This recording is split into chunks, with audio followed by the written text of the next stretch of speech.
First time using this. What the What the Rex, I need some assistance. We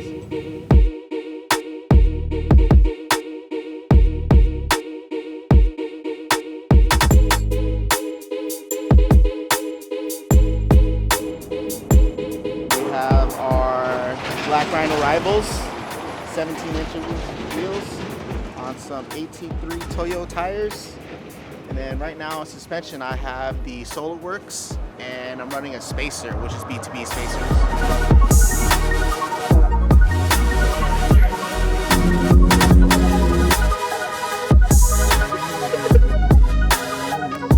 Rex, I need some assistance.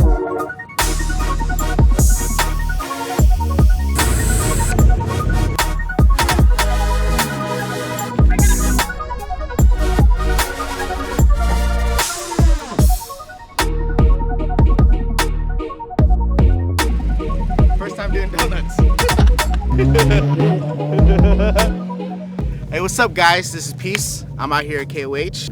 So yeah, I built the 24 Volkswagen Atlas to be an overlanding, so I can take my family and my dog out to go camping or at the beach, any way possible. Yeah, since I work at R1 Concepts, I was also blessed to get the big brake kit. Right now I'm running a 356.6 in the front, 356 piston in the rears with the electronic parking brake. The brakes saved me a lot of times. The first time I went off-roading, we almost hit a rock wall because it was my first time, didn't know. I was following people's trail when I'm not supposed to. And then it was dirt. I didn't have lights then at that time. So yeah, those brakes did help. I was able to stop when I needed to stop.